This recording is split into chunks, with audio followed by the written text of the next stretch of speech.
Maaari po ba natin palakpakan ng Panginoon? Praise God. Ayan.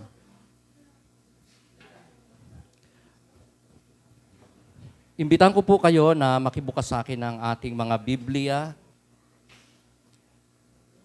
Sesegue po tayo today. For now, ay bitawan po muna natin yung book na in series ay tinatalakay po natin Sunday after Sunday. So, hindi po muna tayo magbubulay ng salita ng Diyos sa book of Colossians. Segue po tayo in the book of Psalms. Invite ko po kayo, makibukas po sa akin sa Psalms 90, verse 1 hanggang 17. Makibasa po tayo sa ating mga katabi if we don't have our own Bibles.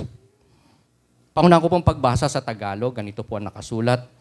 Ang segment title po nito ay Ang Diyos at ang Tao. Ito po ay panalangin ni Moises, ang lingkod ng Diyos na isinulat ni Haring David sa kanyang book, Awit o Psalms. Ang nakasulat po sa talatang 1 ay ganito po.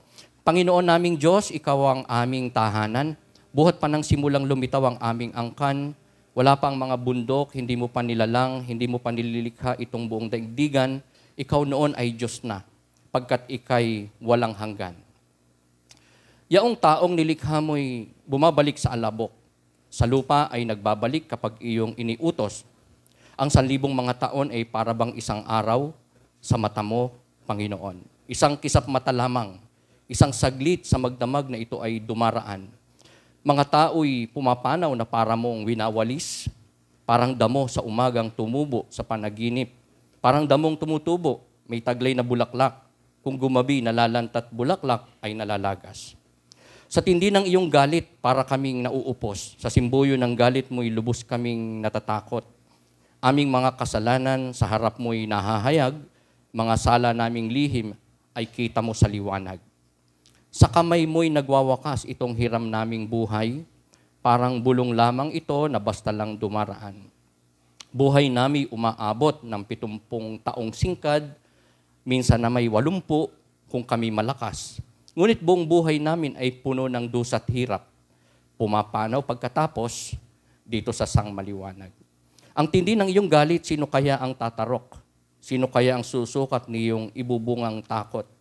Dahil itong buhay namin maikli lang na panahon, itanim sa isip namin upang kami ay dumunong. Hanggang kailan ka pa ba, Yahweh, ang ganitong kalagayan? Parang awa mo na, mga lingkod mo iyong tulungan. Kung umagay ipadama iyong wagas na pag-ibig, at sa buong buhay namin may galak ang aming awit. Ang aming kahirapan, palitan mo ng ginhawa, singhaba rin ng panahon, ang ipalit na ligaya. Ipakita sa lingkod mo ang dakila mong gawain at sunod naming lahi, ipadama ay gayon din. Panginoon naming Diyos, kami sana'y pagpalain, magtagumpay nawa kami sa anumang aming gawin, magtagumpay nawa kami. Ito po ang mga pinagpala at mapagpalang salita ng atin pong Panginoon.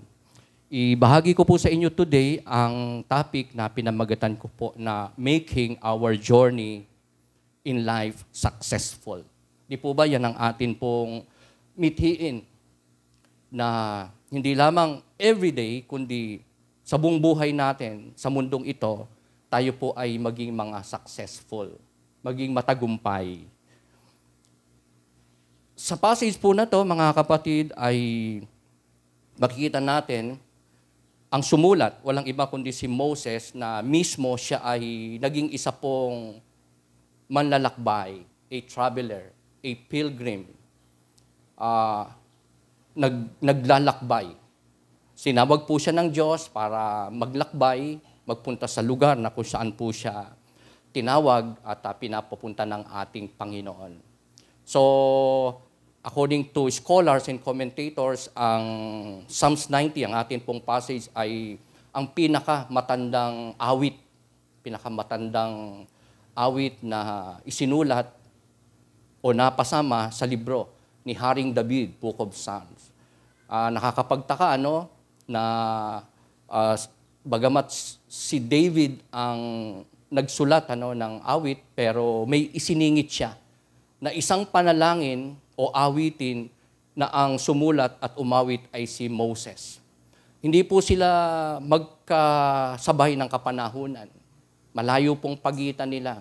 Si Moses po ay sa panahon ng Old Testament time kung saan ang Israel ay inalipin sa Ehipto, na-captivate po sila doon. At si Moses po yung ginamit ng Panginoon na mailabas ang bayan ng Diyos at madala sa Promised Land. So si Moses po ay truly lingkod ng Diyos. Dahil hindi lang po siya sa Old Testament makikita, matutunghayan, makikilala, man din even sa New Testament times. In the times of the Lord, the apostles, the believers, the disciples, ay laman po siya ng kanila pong mga isinulat, ng kanila pong kultura, ng kanila pong paniniwala. Moses as the man of God, the writer of this book. So, si Moses po, mga kapatid, ay nasa panahon na ang Israel po ay nagkasala sa Diyos. Nung kanyang isulat, ito pong Psalms 90. Ang mga Israelites po ay nagduda sa kakayanan ng Diyos na sila po ay madala sa Promised Land. Di po ba, may sinugo po si Moses na 12 spies. At yung 10 po doon ay nagpahayag sa buong Israel na hindi natin kayang puntahan ng lugar na yan. Ang mga nakatira dyan ay mga higante, malalakas sila. Para lang tayong tipaklong. Titirisin tayo ng mga yan. Pero yung 2 sa 12 spies, si Caleb and Joshua, ay may pananampalataya sa Diyos na nagsabing, kaya natin silang talunin. Kaya nating i-conquer yung lugar na yan. By the grace of God, by the power of God. Pero ang mga tao po'y nagkaisa. Na wag tumuloy, nagrebelde po sila kay Moses and sa Diyos. Sila'y sumamba sa Diyos-Diyosan, nag-attempt po sila na makabalik sa Egypt na lang kaysa sa sumunod at magpunta po sila sa ipinangakong lugar ng Panginoon. So, si Moses po, according to the Bible,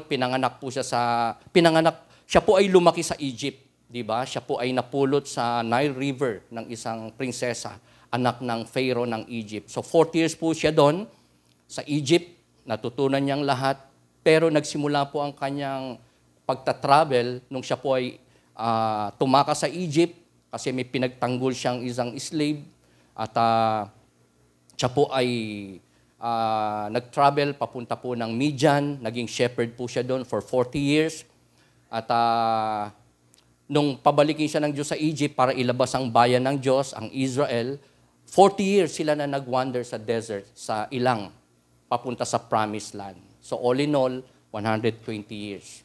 So si Moses, ang kanyang buhay ay karamihan sa kanya pong buhay ay ginugol niya sa paglalakbay, sa pagta-travel, bilang isang pilgrim.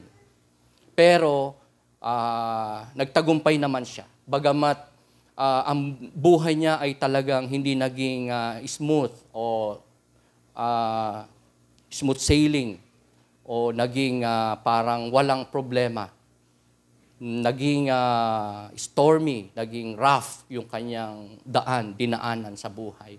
Pero, to cut the story short, meron siyang mga hindi lang naging mga katagumpayan in life. Marami po siyang katagumpayan nung siya po'y nabubuhay bilang lingkod ng Diyos, bilang traveler, bilang leader ng Israel, and most of all, yung kanyang buong buhay, kung atin pong isa-sum up, talagang nagtagumpay po siya.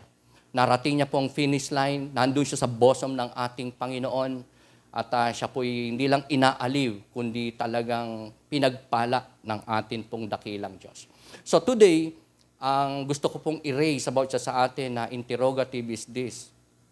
Ano ba yung mga importante pong insights, karunungan, kaalaman o encouragement na pwede po nating makuha sa passage nating binasa na magbibigay po sa atin ng kalakasan in this life.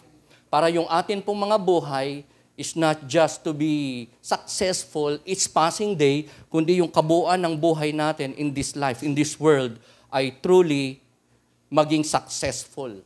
Mag-end up successfully.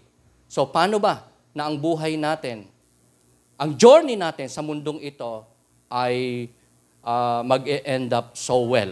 Number one, na atin po makikita in our passage is that we must know, remember, or believe that we are travelers and God is our home.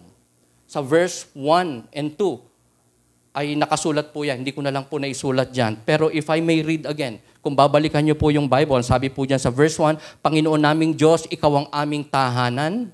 Pakisabi nga po natin, tahanan. Ang Diyos ang aming tahanan. Buhat pa ng simulang lumitaw ang aming angkan. Wala pa mga bundok, hindi mo pa nilalang, hindi mo pa nililikha itong buong daigdigan, ikaw noon ay Diyos na, pagkat ikaw ay walang hanggan. So, dito sinasabi ni Moses na siya, kasama ang mga Israelites, people of God, ay mga manlalakbay. Naglalakbay sila. Meron silang patutunguhan, may direksyon, at ang kanilang tahanan ay Diyos. Of course, we could say na ang kanilang tahanan, supposed to be, ay ang promised land. From Egypt, tatawirin nila ang wilderness, at ang promised land, ang Kanaan, ang kanilang magiging home. Pero, mga kapatid, ang sabi po niya dyan, ni Moses, sa verse 1, is that ang kanyang tahanan, o ang kanilang tahanan, ay ang Diyos. So, ang tinutukoy po dyan na tahanan, ay hindi po literal na structure, bahay o tent, kasi during their time, tent po ang tirahan. Hindi naman yung ganito na may bubong, may konkreto, tent po. Pero masasabi natin na hindi literal, na ang tahanan nila ay tent o bahay o structure, kundi ang Diyos. Yan po yung ating makikita dyan, mga kapatid. Na sa kanilang paglalakbay, papunta sa promised land, ay meron silang talagang tahanan. And that is God. So paano yun nangyari? Paano at sino yung sinasabi nila na tahanan nila? Walang iba kundi ang Diyos. Ang Diyos. Kasi po sa Israel, mga kapatid, sa kanilang kalagitnaan, sa kanilang travel sa desert o sa wilderness, pagka sila po ay nag-encampment, humimpil for a while, pag pinatigil sila ng Diyos, ayan po ang kanilang relada. Nasa kalagitnaan po nila ang tabernacle ng Diyos. Ang, kumbaga sa ating panahon ay church o templo in Bible times. At dyan sa tabernacle, nandyan yung presence of God. May isang lugar dyan sa most holy court na hindi nila pwedeng pasukin dahil nandun ang awesome presence of God. Hindi nila kaya, mamamatay sila. Ganun kaluwalhati ang kabanalan ng ating Panginoon. So, yan po ang tinutukoy ni David na tahanan. As travelers, they don't just need literal tent or yung promised land, isang bansa, isang napakayaman na bansa para tahanan nila as God promised. Pero what Moses is telling us today is that ang tahanan talaga nila ay ang Diyos. So, life is a pilgrimage. Ang buhay ay parang isang paglalakbay. Sabi mo sa katabi mo, traveler ka. Hindi pa ako nakakapunta kahit saan eh. Paano ako naging traveler? Dito lang. Sa everyday life natin, mga kapatid, tayo po ay used to na naglalakbay. Di po ba? Pagpunta po natin dito, naglakbay po tayo. Whether it be tricycle lang yung sinakyan natin, jeep, di ba? Lalo na siguro kung train, airplane, di ba? Yan ay talagang mga paglalakbay na masasabi po natin. Ang buhay po natin sa mundong ito ay it's the same. Tayo po ay nasa isang journey, paglalakbay, travel. So ang tawag po sa atin ay pilgrim. Naglalakbay lang sa mundong ito. Nung ipanganak tayo, hanggang sa kung kailan tayo mamamatay, yung buhay natin na yan, kahit ilang taon pa kahaba yan o kaigsi, yun po ay matatawag nating biyahe o travel sa mundong ito, papunta sa isang lugar, beyond the blues. It can be that life na meron ka, meron ng iba, ang marami, tayo, can be a travel towards heaven or hell.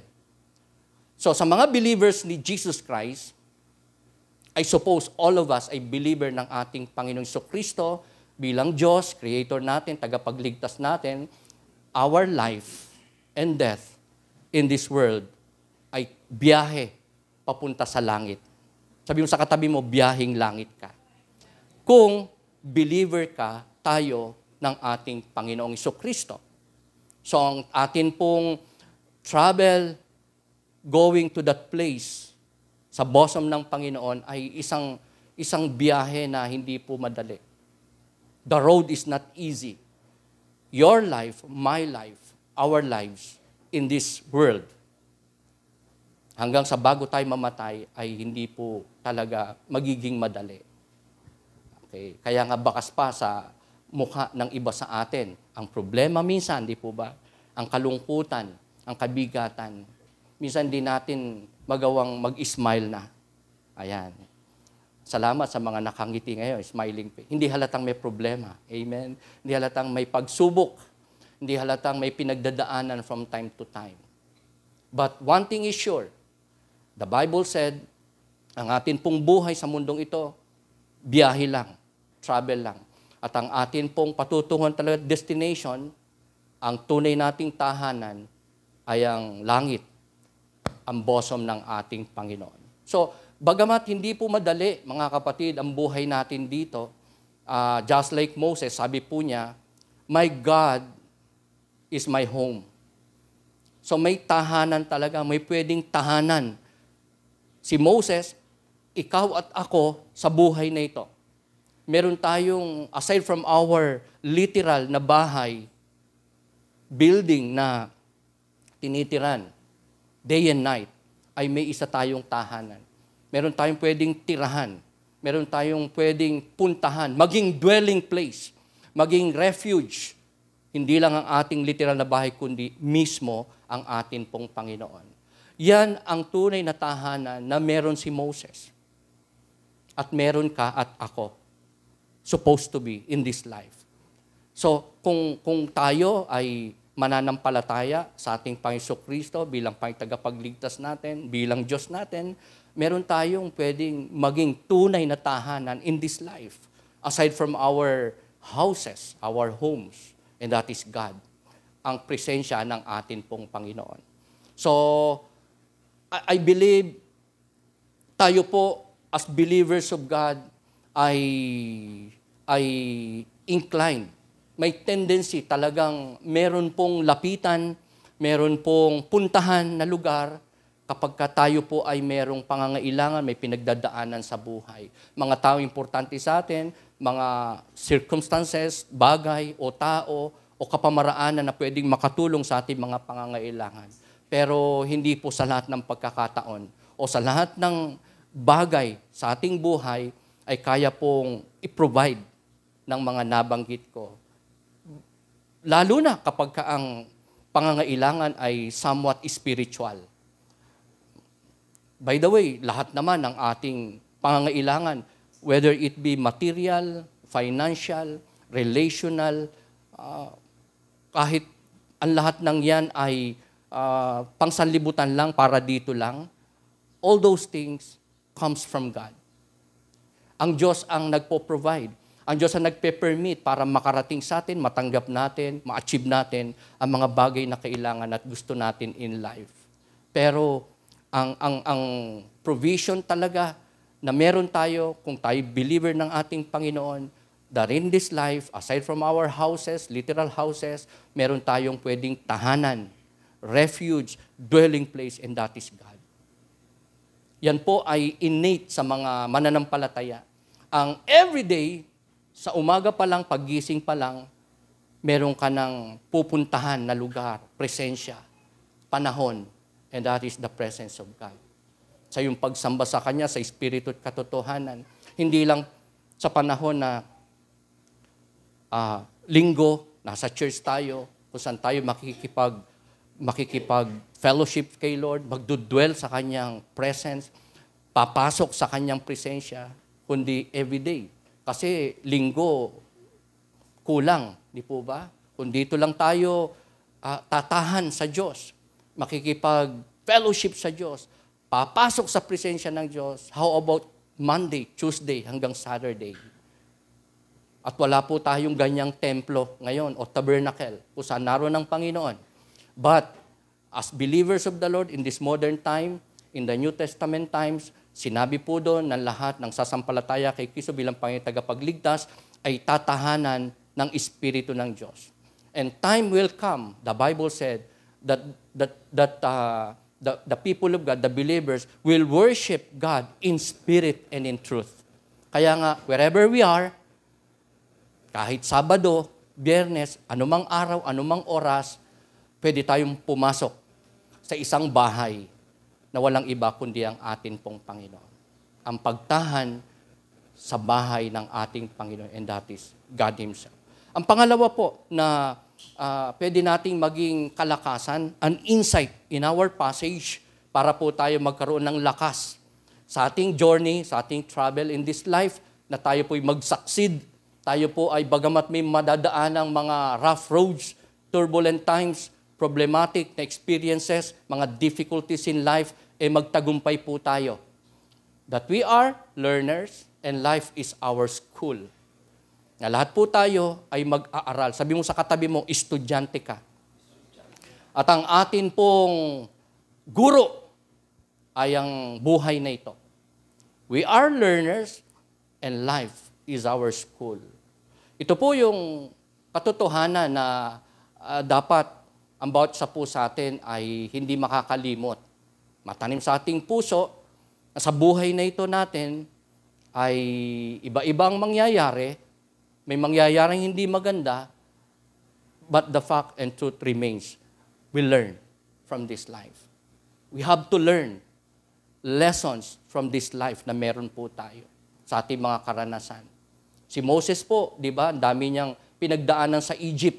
Hindi naman niya bayan yon. Marami siya natutunan. Sa kanya pong journey sa wilderness, marami po siyang natutunan. Diyos ang kanya naging bahay. At ang kanya mga karanasan sa Egypt, sa ilang, bilang shepherd, sa wilderness, ay kinapulutan po niya ng maraming kalakasan, karunungan, katagumpayan in life. Sa kanyang mga sumunod na mga karanasan ay naging gabay niya at aral niya in life ang kanyang mga karanasan. Ang kanyang past, ang kanyang present, ang naging kalakasan po niya sa kanyang buhay, even so sa kanya pong future. Mga lessons na kailangang matutunan. Most importantly, with God, in the presence of God. So ang hirap po na sa mundong ito, sa buhay nating ito, naglalakbay tayo ng walang kasama, walang tahanan, and that is God. Na hindi po na lumalakad tayo sa mundong ito, ginagawa natin ang gusto natin, ang dapat nating gawin without God. Napakahirap po nun. Dahil wala pong tiyak na katagumpayan ang ganun pong kalalagayan in life. Kaya blessed po tayo kung tayo po ay may Kristo na sa puso, tayo po ay nananampalataya kay Kristo bilang Panginoon tagapagligtas natin. So tayo po ay more so kung tayo po ay sumusunod sa kanyang kalooban, we walk with God every day, so makakatiyak po tayo ng katagumpayan every day ng atin pong buhay, kahit na marami po tayong mga pinagdadaanan. Two important lesson po ang ating makikita sa verse 7 to 11 ng atin pong passage. Number 1, that life is short and passes swiftly. Ang buhay, maigsi lang. Sa passage natin, binanggit talaga 70 years lang ang pwedeng itagal ng buhay ng tao. Kung lumampas, pwede raw maging 80. Yun po ang sabi dyan. Sa observation natin, may nagna 90. Diba? May nagwa 100, pero bihirang-bihira na. Ano po? Ayan. So, ilang taong kakaya tatagal sa mundong ito? Tayo. Okay. So, may mga kapatid tayo na lampas na yata ng 70. Sino ba lampas ng 70 dito? Si nanay. Okay. Lampas 70.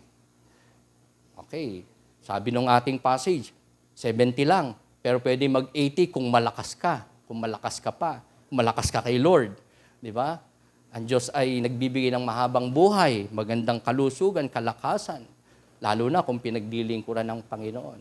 So, Mami, talaga bang ang buhay ay maigsi lang? Hindi naman. Sino po naniniwala ng buhay talagang maigsi lang?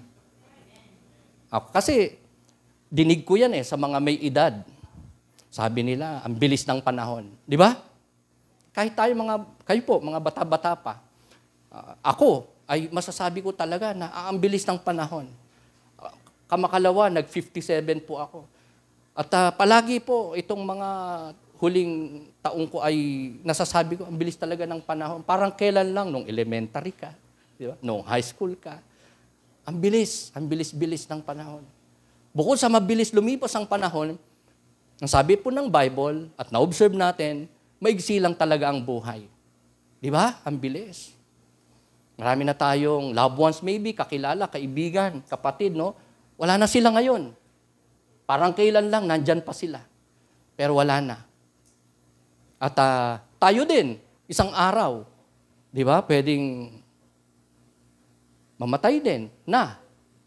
So aalalahanin lang din naman tayo ng ating pamilya, generation. Just like what we are doing today. Inaalala na lang natin yung mga mahal natin sa buhay na namayapa na parang kailan lang, nandyan pa sila. Di ba? So, we really believe, based on the Bible, in our experience, observation, that life is really short. Maigsi lang talaga. At ang bilis-bilis na dumadaan, lumilipas. Okay, di ba? Sa mga may edad ng kagaya ko, di ba? Sino ba yung mali magsabi dito? Edad lang daw yung tumatanda, tumataas. Katawan lang daw yung tumatanda. Pero yung puso, nanay, no? Puso, hindi tumatanda. Okay. Pero talagang maigsi lang ang buhay at ang bilis ng panahon. Kaya napaka-importanting yung buhay na yan, kaigsi, ang bilis lumilipas, talagang maging meaningful. At maiayon sa kalooban ng ating Panginoon. Yung maigsing buhay, ang igsi na nga, ang bilis-bilis lumilipas, mababatbat pa ng mga hilahil ng buhay, pagsubok, problema, bunga ng kasalanan, parang napaka-tragic na buhay. Maigsi na nga, batbat pa ng kahirapan, problema, ng kasalanan, ng mga iba't ibang difficulties of life.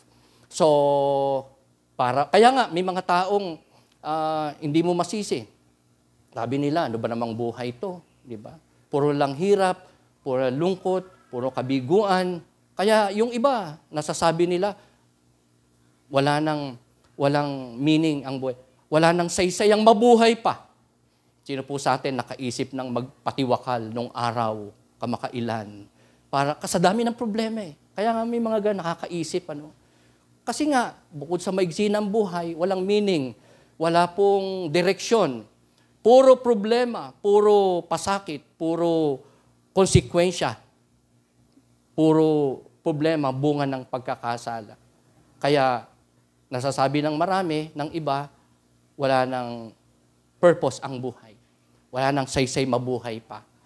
Meron nga, di ba, na broken-hearted lang talagang, ang sabi niya, ayoko nang mabuhay.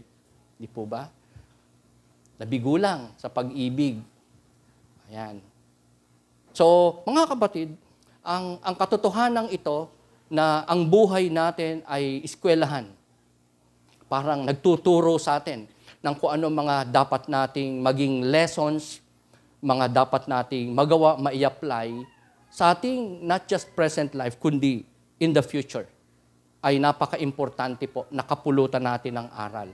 Na tayo po maging matandain sa mga itinuturo ng Diyos sa atin, sa mabuti at masama na mga pagsubok ng buhay, atin pong maalala, matandaan, nang sa ganon, meron po tayong maging guro in the future life natin, na may apply na mailalapat sa mga situations na darating po sa ating buhay. So, we need to learn our lessons. We need to pass the test sa buhay na ito. And we need to make progress. Matapos natin ang ating kurso, in this life. At makarating po tayo sa finish line, sa nais ng Diyos na marating po natin, not just in this life, kundi sa bosom po ng ating Panginoon time comes.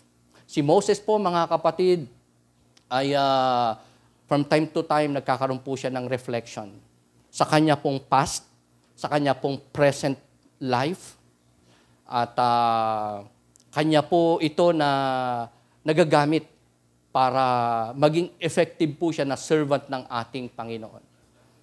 Nung ang mga Israelites, yung kanyang pinangungunahang mga tao, bayan, bansa ng Diyos, ay sumusuway sa kalooban ng Diyos. Nagagawa po niya ang kalooban ng Panginoon. Because of his life, past experiences, present experiences, at napaglilingkuran po niya ang Panginoon. Sila po, mga kapatid, ay natuto sa kanilang mga pinagdaanang pagsubok. Nung sumuway ang mga Israelites, nagkaroon po sila ng lessons learned. Dahil nakita nila na ang Diyos ay mabuti, mabait, banal, maawain, mapagpatawad, pero Diyos din na nagpaparusa.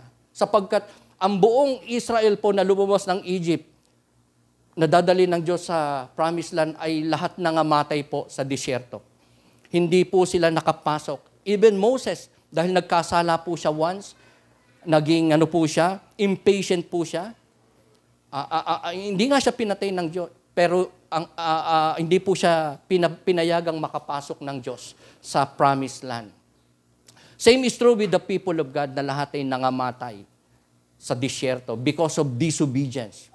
So, tayo po nakikinabang, mga kapatid, sa pangyayari na yan in the past. In the lives of Moses, Israelites, na kapag tayo nagrebelde sa Diyos, naging disobedient sa Diyos, hindi po tumalima, nanampalataya, naglingkod sa Diyos, ay meron po tayong mararanasan ng mga difficulties, trials, problems, chastisement, punishment, judgment sa atin po ng Diyos, sa ating mga buhay.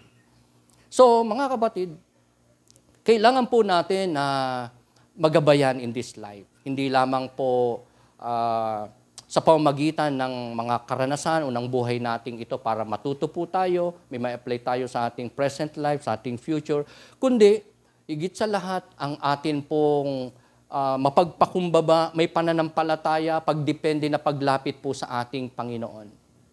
Dahil from time to time, ang difficulties na pwede po nating maranasan is that tayo po'y ma-confuse, di natin alam ang ating gagawin, di tayo sure kung ano ang ating maging dapat na decision. So, kung wala po tayong alam, karanasan, nalalaman, meron po tayong Diyos na pwede po nating lapitan. Yun ay kung tayo po ay believer ng ating Panginoon. Kung may Holy Spirit tayo, kung tayo ay may relationship with God, we can approach God, we can ask God, and tayo po ay makakasumpong sa Diyos ng ating, hindi lamang kailangang karunungan, kaalaman, knowledge, kundi iba't iba pa nating mga pangangailangan in life. So, sa ganyan po tayong paraan, mga kapatid, pwede po maging hindi lamang po mabuting estudyante sa buhay nating ito, mag-aaral sa buhay nating ito, traveler sa buhay nating ito, more so, mananampalataya ng atin pong Panginoon. So, kung tayo po ay believer ng ating Panginoon, it's so important that tayo po ay faithful enough sa hindi lamang pagsunod sa kalooban ng Diyos, kundi sa atin pong pagiging katapatan sa mga ipinagkakatiwala ng Diyos sa ating mga buhay. God has given us a lot of things in this life. Buhay, lakas, talento, resources, even our time. Opportunities ay kaloob din ng Diyos sa atin po mga buhay that from time to time, nararanasan po natin, dumadating sa ating mga buhay. So, ginagamit ba natin ng maayos yung ating mga panahon? Or palaging wala tayong panahon, especially para sa ating Panginoon, sa kalooban ng Diyos? Pero saan ka? Meron talaga tayong time. We have 24 hours. And nasa atin na lang yun kung saan natin ilalagay yung 24 hours na yun. Kung meron ba tayo, some of our precious time na ilalaan para sa Diyos, para sa pagbabasa ng Kanyang salita, pananalangin, pagdalo sa gawain ng Panginoon, paglinggo, pagdalo ng midweek service, pagmimisyon, pagre-reach out. paglakad sa daan ng ating Panginoon, using our time, at grabbing our opportunities para mapaglingkuran natin ng Diyos, masunod natin ang kalooban ng Diyos, maluwalhati natin siya sa ating mga buhay. In everything that we do or say. Yung pong sabi ng Scripture, whether you eat or drink, do it for the glory of God. So sa ating pagkain, di ba, paano natin mag-glorify si Lord? Magpasalamat. Kahit na ano yan. Di ba? Ipagpasalamat. Kaloob ng Diyos. Kahit na tubig lang yung iniinom natin, we can glorify God, we can serve God, we can be good stewards ng lahat ng mga ipinagkakatiwala, ipinamamahala ng Diyos sa atin po. Ang dami-dami nating blessing kay Lord. Napakarami nating mga pinamamahalaan na pag-aari ng Diyos at ipinagkatiwala po sa atin. So we must be good stewards. Paano natin niya mapapamahalaan? Sa pamagitan po ng pag-a-apply ng atin pong mga nararanasan in life na pinapahintulutan ng Diyos at yun po yung ating magiging guro in this life. O ang buhay natin, ating magiging guro sa atin pong future. So, ang atin pong buhay, mga kapatid, maigsi lang. Maigsi lang talaga. At kahit nasabihin pa na ngayon ay parang edad 20 ka lang, 30, at pakiramdam mo, mabubuhay ka hanggang 70, yun sabi ng Bible. Pero hindi natin yun hawak, di ba? Ang dami kayang mga namamatay na bata. Ngayon sa Gaza, di ba? Kung ang namatay na because of that war, Israel and Hamas ay let's say 10,000, kalahati po nun bata. Kalahati, bata. Punta ka ng Memorial Park, ng sementeryo, ang dami-dami. Sa sinapupunan pa lang, paglabas pa lang, namatay na. 2 years old, 5 years old, 7 years old, namamatay. Kaya hindi po garantya. Bata pa tayo at matagal pa tayo mabubuhay. Ang sabi po dito, we number our years, not our days. And we do not know how many days we have left. Diba sa birthday yan, ganyan. Diba? Ang bilangan, taunan diba? Ako po, diba? Nung makalawa, nag-57 ako. Ang bilangan is taunan. At kung tatanungin ka, kailan ba birthday mo? October 2024. So, parang ilang taong ka nun? Halimbawa, ikaw ay magte-30 nun o magka-40. Diba? Ang bilangan ay by years. Hindi yung, ilang taong ka noon? O ilang taong ka ngayon pag tinanong ka? Hindi mo naman sinasabing 57 and 20 days. Di ba? Hindi mo sinasabing 40 years old ako and 12 days. Yeah. Hindi tao na ng bilangan Hindi araman. Ang katotohanan dito, mga kapatid, is that sa loob ng isang taon, mabubuhay tayo ng 365 days. Pero anong garantiya na aabot ka nung ika-365? Pwedeng sa ika-20, ika-50, ika-150, hindi natin alam. Di po ba? Pwedeng hindi na abutin yung next birthday mo. Natin. Pero ang successful life is composed of successful days that honors the Lord. Ibig sabihin, mga kapatid, kung tagumpay ang pag-uusapan in this life, hindi po taon ang dapat natin. Dapat bawat araw, makita natin, makonsider natin, maging katotohanan sa atin na nagtatagumpay tayo each passing day. At sa pamamagitan ng pagkakaroon ng tunay na tahanan, and that is the Lord. Na sa buhay na ito, natututo tayo sa buhay, karanasan, sa mga pagsubok, at na i-apply natin sa ating mga kinakaharap na mga iba't ibang situation in life. And most of all, every day, tayo po ay meron pong quality na communion with God. Pakikipag-isa, pakikipisan sa Kanya, pagsunod sa Kanya, paglakad sa Kanyang mga daan. Ito yung paggising mo pa lang, ang iisipin mo ng una ay ang Panginoon, ang kanyang kalooban. Sasambahin mo siya, kikilalanin mo siya. Oo, hihiling ka sa kanya for the day, pero hindi mo makakalimutang magpasalamat. Kahit pa may mga pinapahintulutan ng Diyos na iba't ibang problema o pagsubok sa ating buhay. So kung sa bawat araw, we are able to please God, to obey God, to walk in His ways, yan po ang tunay na successful na araw at hindi taon. So ang bilangan dapat ay araw. In our everyday life, we must see to it na nakatatahan tayo sa presensya ng Diyos. Nakakasamba tayo, nakakalapit, nakakasunod, nalalaman natin ang kanyang kalooban at nagagawa at nasusunod po natin ang kanyang mga kaloob in everything we do or say. In everything that we plan or think. In anything na situation meron tayo, ay na-address natin, hinaharap natin ito according to the will of God. Ang pangatlo po na great insights na mapapansin po natin, makikita sa atin pong passage, na magbibigay po sa atin ng lakas para ang atin pong buhay sa mundong ito mag-end up well, maging successful po tayo, not by years but by days, is that we must remember that we are believers and the future is our friend.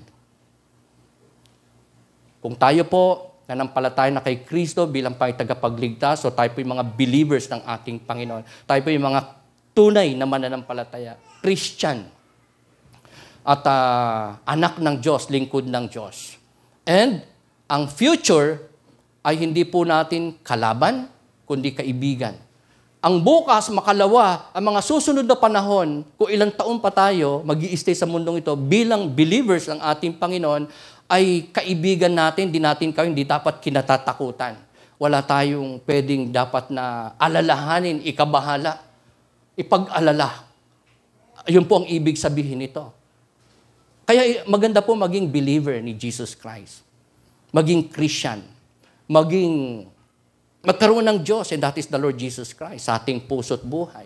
Dahil ang bukas, ang ating future, ay magiging kaibigan po natin. Meaning, yung ating pong future, yung bukas makalawa, kung ilang taon tayo, ay may favor ang Diyos sa'yo. May magiging mga pabor, pagtulong, pagkalinga, pagmamahal, kapatawaran, at katagumpayan ang Diyos sa iyong buhay. The past and present experiences of life prepares us for the future. And all of life prepares us for eternity. May mga nagsasabi po na pag namatay, wala na, that's it, tapos na, sabi nila. Pahinga na daw. Yun ay kung believer siya ni Jesus Christ. Pahinga after this life, doon sa bosom ng Panginoon sa langit, kung saan mayroong life after death. Yun pong sa Scripture. Si Moses po, nakita ng mga apostol ni Lord in the New Testament time. Ang mga namatay, libu-libong taon na in the past, ay nagpakita at buhay na sinasabi ng Biblia ng Panginoon, ng mga gospel writers. Yung mga taong nanampalataya kay Lord ay hindi talagang na-annihilate, nawala na, hindi na nag-exist after nung kanilang kamatayan. So, ang totoo is that may future. May eternity. May buhay na walang hanggan. At dalawang lugar yan, langit or impyerno.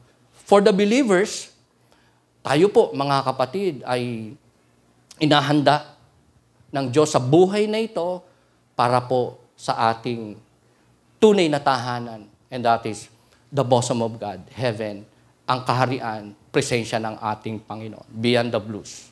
So, sa bawat araw ng ating buhay, when we begin the day with the Lord, when we read His Word, meditate on His Word, we apply His Word sa atin pong context, situation, circumstances, mga kinakaharap na iba't ibang mga kalalagayan sa buhay, tayo po ay makakatiyak ng blessing ng ating Panginoon. Ang buhay natin in this life, kahit medyo from time to time, ay madaluyong, may mga pagsubok, kahirapan, problema, karamdaman, kaguluhan, pero may enjoy po natin ang pagpapala ng ating Panginoon. Yan po ang kanyang ipinangako. Ipinangako ng atin pong Diyos na buhay, totoo, hindi nagsisinungaling, makapangyarihan sa lahat, mahimala na Diyos, and that is God. Gusto kong isipin po natin kung gaano kamakapangyarihan ng ating Panginoon. Ang mundong ito, the earth, the globe, mga kapatid, umiikot po yan, di ba? Ang mga planeta, ang mga meteors, ang mga heavenly bodies, ang lahat ng bagay dyan ay nasa kapamahalaan ng Diyos. Can you perfectly na ang mundo umiikot sa sun, mga kapatid, nang hindi po lumalampas at sumusobra sa kanyang dapat ikutan. Kasi kung sumobra ng konti, pwedeng magyelo, at pag lumampas ng konti, pwedeng matusta ng araw. Perfectly. God said in His Word, siya ang namamahala sa lahat ng may buhay, sa kalawakan, sa lupa, may buhay manuwala, lalo na sa buhay mo ng tao. Kasi ang sabi nga ng Panginoon in His Word, in the Bible, yung ibon, pinapakain niya, may concern siya, may pagmamahal siya. So lahat ng bagay, sovereignly controlled and managed by God. How much more is your life as believer of God? So, kaya napaka-importante that we begin the day feeding on His Word, worshiping Him, and obeying Him as He directs us kung ano ang gawin natin sa buhay niya. So, throughout the day, every day, pwede po nating maranasan ang biyaya at pagpapala ng atin pong Panginoon. Kung tayo may Kristo, kung tayo po ay sa Kanya tatahan every day, kung tayo po sa Kanya ay magpapaturo, hihingi ng wisdom, at susunod at tatalima sa Kanya pong banal na kalooban. At sa buhay na ito, mga kapatid, pwedeng hindi naman lahat ibigay ng Diyos sa atin, yung ating mga hinihiling at mga pangangailangan. Pwedeng may hindi po iparana sa iyo ang Diyos, ibigay sa iyo ang Diyos, o in response sa iyong paglilingkod sa Kanya, ibigay, iparanas, ibigay ang ating Panginoon. Pwede namang wala. Pero sa langit, mga kapatid, sa tunay nating tahanan, which is God, o ang bosom ng ating Panginoon, doon po ay talagang mamimit. Alimbawa dito, sa buhay na ito, sa lifespan mo dito sa mundo, if ever, ipahintulot ng Diyos na ang maranasan mo, puro hirap, di ba? May mga matitinding kahirapan, sa langit, hindi ka na maghihirap talaga. Walang kahirapan po doon. Kung dito, malimit kang umiyak, tumangis, magdalamhati, malungkod, ma-broken-hearted, ma-confused. Doon po hindi. Wala na po doong anumang negatibong bagay. Puro kagalakan, kapayapaan, katagumpayan. Kung dito, hindi mo makapiling ang loved one mo ng matagal o palagi, araw-araw, at yung iba nga wala na talaga, hindi lang nasa malayong lugar, kundi pumanaw na. Pero sa langit, kung ikaw may pananampalataya, kung sila may pananampalataya, magkikita-kita at magkakasama, magpasawalang hanggan. Kaya napaka-importante na tayo po, ang pamilya natin, mahal natin sa buhay, mga anak natin, makakilala kay Kristo bilang pangitagapagligtas. Dahil kung mauna man sila, o mauna ka, time comes, magkikita-kita pa rin. At magkakasama-sama, magpasawalang hanggan. And that will be sa bosom, sa langit, sa kaharian, tahanan ng atin pong Panginoon. So whatever the Lord doesn't compensate you here on earth will be compensated in heaven. Makakaasa po tayo doon. Sapagkat ang Diyos na nangako ay hindi nagsisinungaling, tapat at tutupad sa kanyang mga makapangyarihan at mahimala. May kakayanan na gawin, tuparin ang kanyang sinalita at ipinangako sa bawat sa atin nananampalataya sa ating Panginoon. Meaning, may pabor ang Diyos sa atin, mga kapatid. Hindi niya tayo, kaya nga, may pangako ang Diyos, ang ganda-gandang panghawakan po natin. Ang sabi po ng Bible, di ba, ng Panginoon, I will never leave you nor forsake you. Bagamat yan po ay promise po sa Israel, sa Old Testament time, pero it's the same. Kasi sila'y believer ng Diyos at kung believer ka rin ng Panginoon, nananatili ang katangian na yan ng Diyos. Hindi po siya mang-iiwan, hindi po siya magpapabaya para sa kanyang mga anak, para sa kanya ay nananampalataya. Kaya nga sa buhay na ito,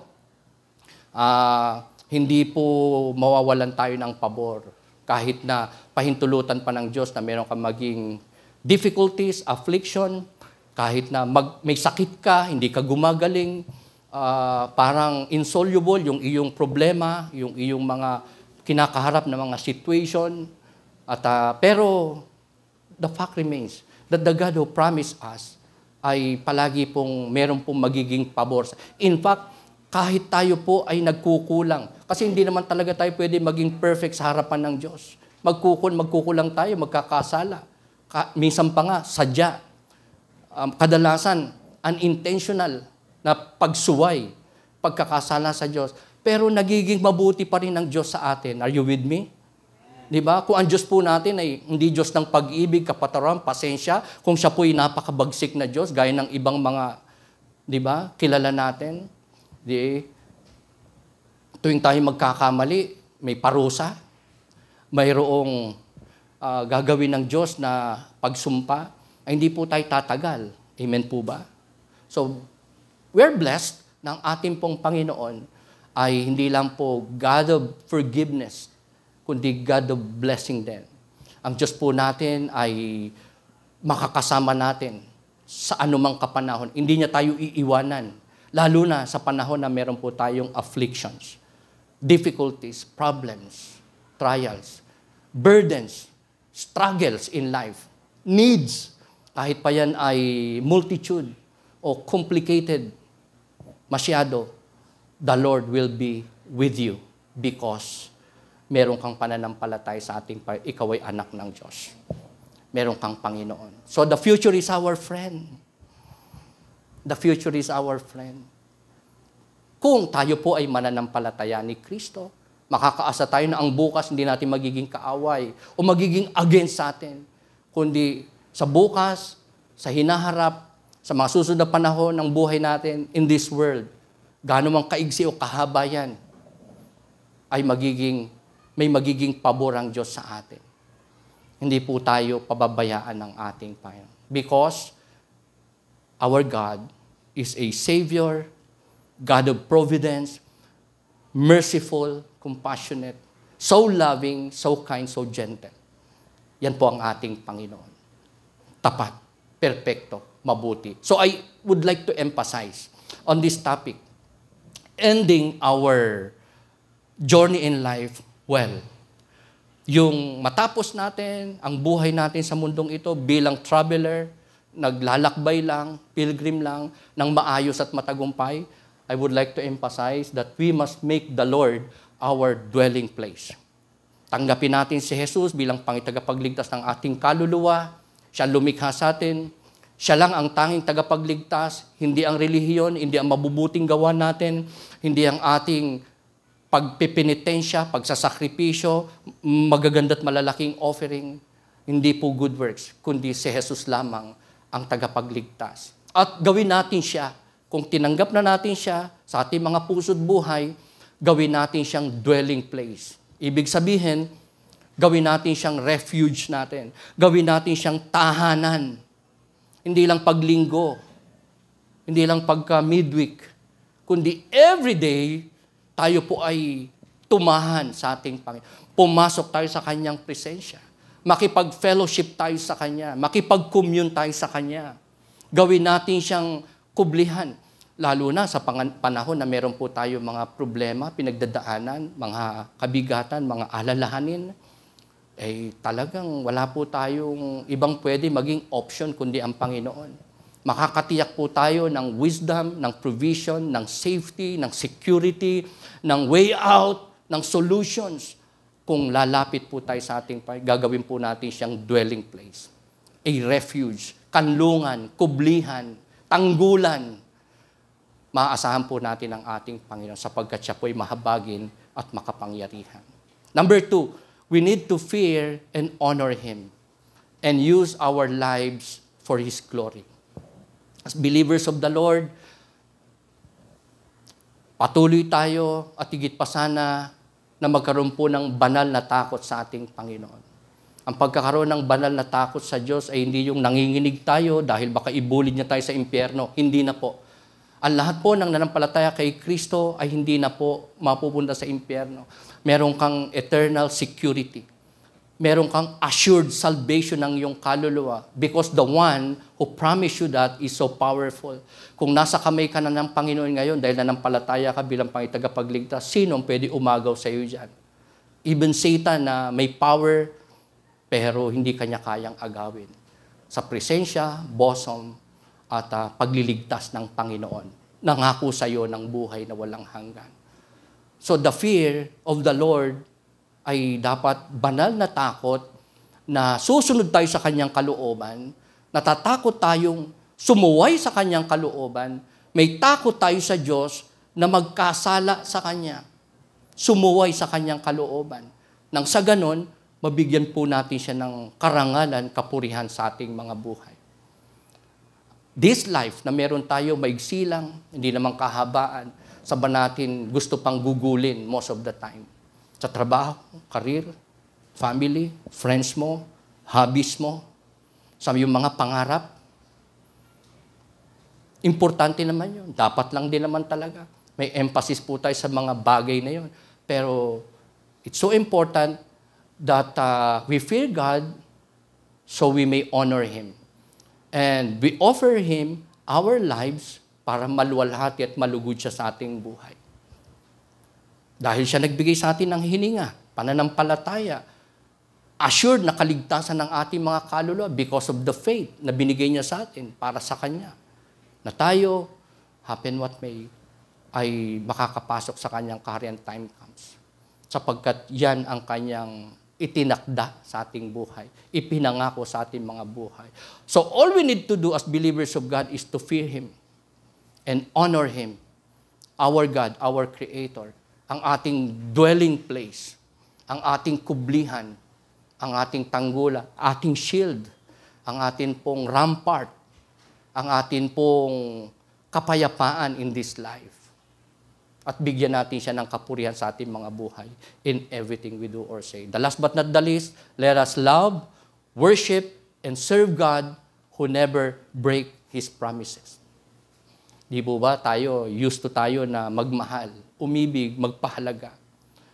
Hindi lang sa tao, minsan nga kahit sa anumang bagay meron tayo, we love it.